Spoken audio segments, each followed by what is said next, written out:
What led Taylor Swift to make the endorsement she did? She's very clear. She's explicit in why she did so. And it has to do with artificial intelligence, which we're going to talk about now with Devindra Hardawar, who's the senior editor at Engadget and the co-host of the podcast Engadget. He's in Atlanta, Georgia. It's great to have you back on the program again today. Welcome back, Devindra. Hey, happy to be here. You've been thinking about this a lot, so I'm glad we're able to tap into this. We have Taylor Swift endorsing Kamala Harris and doing so in part in response to an AI image that was generated and reposted by Donald Trump on his Truth Social platform. Let's look at it together. It's what depicts her as Uncle Sam, essentially. Let's take a look at that. I think we have that. There it is. Taylor wants you to vote for Donald Trump. Tell me a little bit when you saw this and you know, again, this image itself, what you thought. I mean, it was a little scary because I think we knew that, first of all, the Trump campaign tends to lie very publicly and is very used to just putting up imagery that is completely untrue. But now that this campaign is running with the full power of generative AI behind it, really the possibilities are endless. And we've seen a lot of examples of this. There have been several posts related to Taylor Swift supporting him, but also posts like he would just post videos of him and Elon Musk dancing as if they were 20, 30 years younger. You know, there's a lot of AI imagery out there. It's really scary.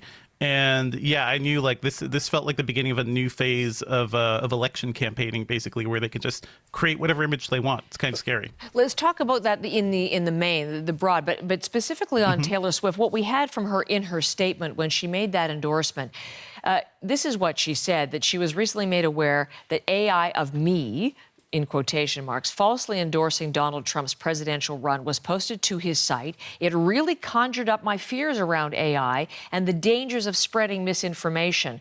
So, as she said, it brought me to the conclusion that I need to be very transparent about my actual plans for this election as a voter. The simplest way to combat misinformation is with the truth, and hence coming out in support of Kamala Harris. But again, so the direct concerns about AI and her image and how it might be used or inappropriately, wrongly used, led her to take this action. What impact do you think that Taylor Swift's comment, specifically her comment, given how many millions of people she reaches and her sway as a cultural figure, what impact could it have, do you think? Well, I think it's certainly for studios and, recording studios in Hollywood as well.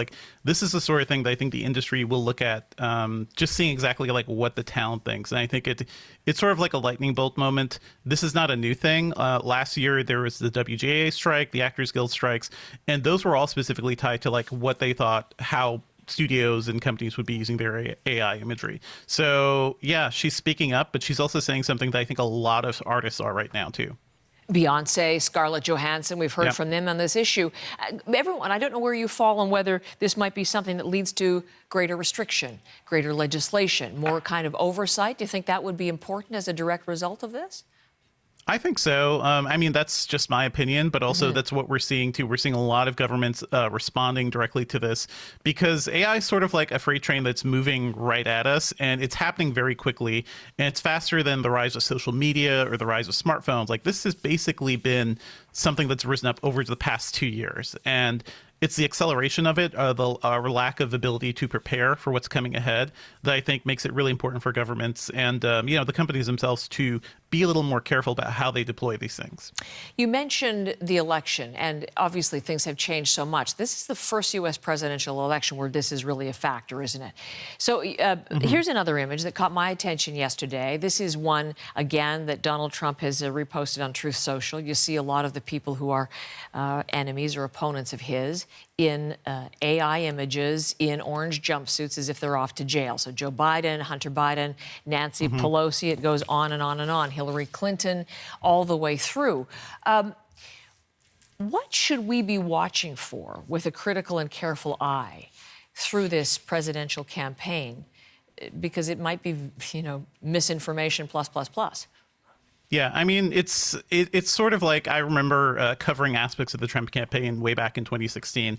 It's basically the same old spiel. You know, it's misinformation, it's propaganda, but now it's accelerated to the point where they could just make whatever image they want appear. Twitter was a big thing for Trump way back when because his immediate thoughts could get out to millions of people, and that really powered his campaign in 2016. And now, really any thought he has can be turned into an image. We're already seeing the technology being used to create videos too. So, but on both sides scary. too. Yeah. I mean, potentially both sides. Those who support both sides could make significant use of this in this election. Sure. But we're not seeing it used in the other way, from the other side as much, I'd say. Like, I think there is, at least from the Democrats and certainly from the Harris campaign, there is a lot of thought and contemplation being put towards how they're producing imagery. We haven't seen any lying, any deliberately misinformative, AI images out there from their campaign, or the left in general. Like it's like any tool. Honestly, I would consider this as powerful as something like nuclear weapons. You can use it to protect your country. You can also use it to destroy others. And it's a really crazy thing that we have, in our hands right now. That's such an incredible analogy to think about in terms of its power.